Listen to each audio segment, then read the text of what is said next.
Tahu nggak sih kalau misalnya suatu perusahaan itu bisa berkembang karena apa? Salah satunya adalah pemilihan lokasi.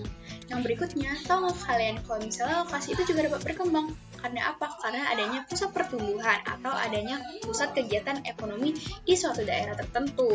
Nah, berikut teori yang akan kami sajikan untuk membahas faktor apa saja yang akan membentuk lokasi bisa dapat berkembang. Assalamualaikum warahmatullahi wabarakatuh. Selamat pagi semuanya. Kami dari kelompok 7 akan mempresentasikan hasil kerja diskusi kelompok kami mengenai teori area market dan teori pusat pertumbuhan. Sebelumnya, izinkan kami memperkenalkan diri dulu. Saya sendiri Vina Trimarjunita dan ada rekan saya, Anita Intan Salsabil.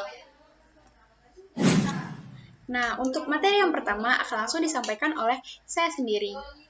Teori yang selanjutnya akan kita bahas yaitu teori area market. Yang pertama yaitu teori area market menurut August Loss. August Loss mempelopori teori lokasi area market yang berdasarkan pada analisa pemilihan lokasi optimal, yaitu pada kekuatan persaingan antar tempat dan luas pasar yang dikuasainya. Di sini akan terlihat bahwa permintaan dan penawaran antar tempat merupakan unsur penting dalam menentukan lokasi optimal dari suatu perusahaan.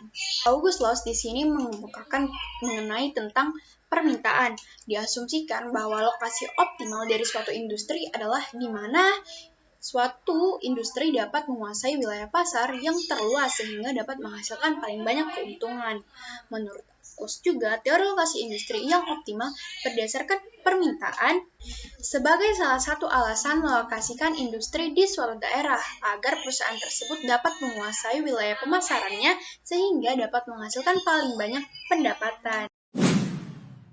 Kemudian, asumsi berikutnya mengenai teori area market menurut Loss yaitu teori lokasi industri yang optimal berdasarkan lokasi penjual yang sangat berpengaruh terhadap jumlah konsumen yang dapat dijangkaunya. Makin jauh dari tempat penjual, konsumen makin enggan membeli karena biaya transportasi untuk mendatangi tempat tersebut akan semakin mahal. August Loss juga menyarankan agar lokasi produksi itu berada di dekat pasar atau di pasar. Dalam pemilihan lokasi industri yang tepat akan berkaitan dengan analisa ekonomi karena akan mempengaruhi biaya total produksi. Selain faktor ekonomi juga dipengaruhi faktor ruang. Lokasi yang ideal seringkali sulit ditemukan. Oleh karena itu, faktor yang paling menentukan berdirinya industri biasanya diorientasikan terhadap bahan mentah, pasar, dan sumber bahan baku. Selanjutnya, kalau misal kita rangkumkan 3 asumsi dasar, August Loss itu memiliki syarat-syarat. Yang pertama ada konsumen tersebar secara relatif merata antar tempat. Artinya teori ini cocok diberlakukan di daerah perkotaan di mana konsentrasi penduduk dan industri relatif merata dibandingkan dengan daerah pedesaan atau pedalaman. Yang kedua, produk homogen sehingga persaingan akan sangat ditentukan oleh harga dan ongkos. Yang ketiga, ongkos angkut per kesatuan jarak atau dalam kurung ton per kilometer itu adalah sama. Selanjutnya adalah teori area menurut Thor Palander, yaitu apabila harga suatu produk meningkat, maka permintaan suatu produk tersebut akan menurun. Begitu juga dengan lokasi bahan mentah. Apabila lokasi bahan mentah sangat jauh dari lokasi industri, maka biaya transportasi yang dikeluarkan akan semakin besar.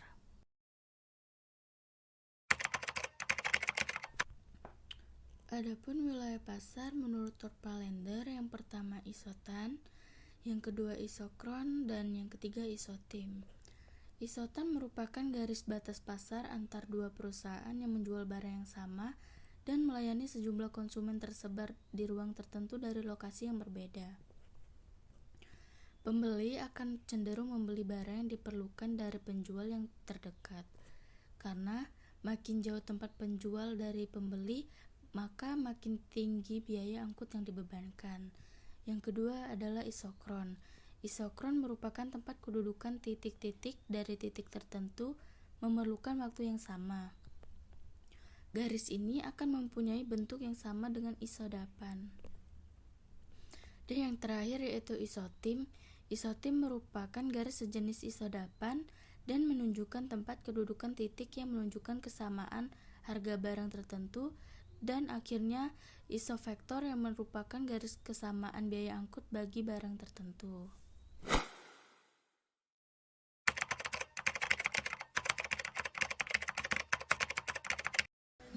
Nah, jadi faktor yang dapat membentuk area pasar yang pertama itu adalah faktor permintaan, di mana faktor permintaan lebih penting artinya daripada faktor penawaran dalam persoalan pemilihan lokasi menurut August Loss.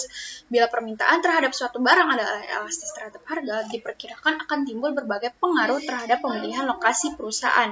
Di samping itu, adanya unsur persaingan antar tempat atau spatial competition di antara sesama produsen akan menentukan pula tingkah laku perusahaan dalam memilih lokasi. Yang kedua, ada pemilihan lokasi perusahaan. Perusahaan akan lebih banyak ditentukan oleh besarnya ongkos angkut untuk memilih lokasi, untuk hasil produksi dan tingkat persaingan sesama produsen di pasar. Yang ketiga, lokasi perusahaan industri cenderung terkonsentrasi pada beberapa pusat, sedangkan jumlah industri yang masuk ke konsentrasi tersebut sebanding dengan luas daerah pasar atau jumlah penduduk dan berhubungan terbalik dengan jarak antara pusat dengan daerah pinggiran daerah pasar. Untuk materi kedua, kita akan membahas mengenai teori pusat pertumbuhan. Ada 3 teori mengenai teori pusat-pusat pertumbuhan, yaitu yang pertama teori tempat sentral, yang kedua teori kutub pertumbuhan, dan yang ketiga adalah teori potensial. Penjelasan pertama yaitu mengenai tentang teori tempat sentral. Christaller berpendapat bahwa pusat-pusat pelayanan harus berada di tempat sentral, yaitu tempat yang memungkinkan partisipasi penduduk dalam jumlah maksimal, baik sebagai pemberi layanan maupun sebagai konsumen. Tempat sentral dapat tumbuh dan berkembang jika ada threshold population atau jumlah penduduk minimal yang dibutuhkan untuk kelancaran suplai barang. Tempat sentral dapat tumbuh dan berkembang jika ada range, yaitu jarak atau jangkauan yang harus ditempuh penduduk untuk memenuhi kebutuhan.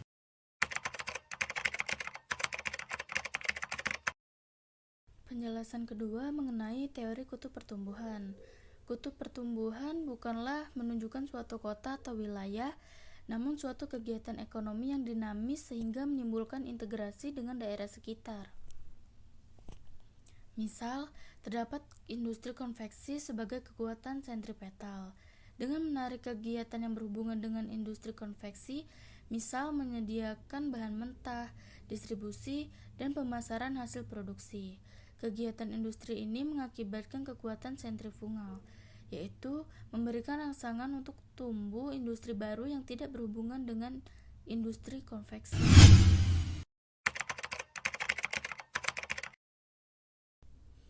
Dan yang terakhir adalah teori model potensial. Teori model potensial merupakan konsep di mana setiap daerah mempunyai potensi yang dapat dikembangkan. Potensi tersebut dapat berupa sumber daya manusia ataupun sumber daya alam. Misalnya, suatu daerah yang memiliki lahan luas adalah potensi yang dapat dikembangkan menjadi sektor pertanian, rekreasi, peternakan, dan usaha lainnya.